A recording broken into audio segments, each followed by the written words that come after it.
किसी शहर के रेलवे स्टेशन पर एक भिखारी रहता था। रोज वो ट्रेनों में भीख मांगकर अपना पेट भरता था। एक दिन उसकी नजर एक सूट बूट पहने लंबे आदमी पर पड़ी। उसने सोचा इससे जरूर अच्छे पैसे मिलेंगे। वह उसके पास गया और बोला, साहब कुछ दे दीजिए।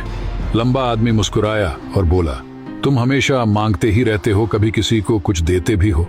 भिखारी शर्मा गया, साहब मैं तो भिखारी हूँ, देने के लिए मेरे पास क्या है? आदमी बोला, जब तुम किसी को कुछ दे ही नहीं सकते तो तुम्हें मांगने का भी अधिकार नहीं। इस दुनिया में लेने देने का नियम चलता है, जब तक दोगे नहीं मिलेगा भी नहीं। और वह ट्रेन में बैठकर चला गया। उसकी बात भिखारी के दिल में तीर की तरह चुभ गई। 2 दिन तक वह यही सोचता रहा, शायद मुझे भी इसलिए कम मिलता है क्योंकि मैं किसी को बदले में कुछ नहीं देता। तीसरे दिन उसने स्टेशन पर खूबसूरत फूल खिलते देखे। उसके मन में चमक आई, क्यों ना देने वालों को बदले में फूल दूं। उसने कुछ फूल तोड़े और भीख मांगने चला गया। अब जब भी कोई उसे पैसे देता वो बदले में मुस्कुराकर एक फूल दे देता।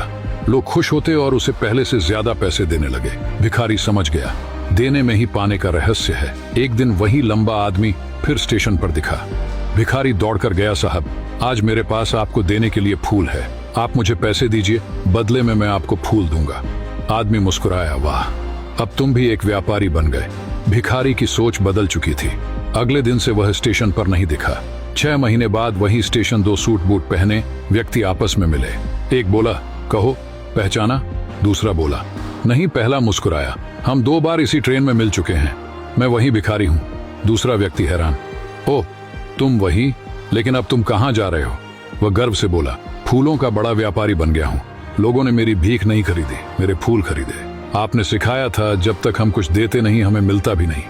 उस दिन से मेरी सोच बदल गई और मेरी किस्मत भी। दोनों मुस्कुराए और आगे बढ़ गए। इस कहानी की सीख सफलता हमारी सोच में छुपी होती है। तुम खुद को जैसा मानते हो जिंदगी भी तुम्हें वैसा ही बना देती है। इसलिए खुद पर भरोसा रखो और देने की आदत डालो, किस्मत खुद बदल जाएगी।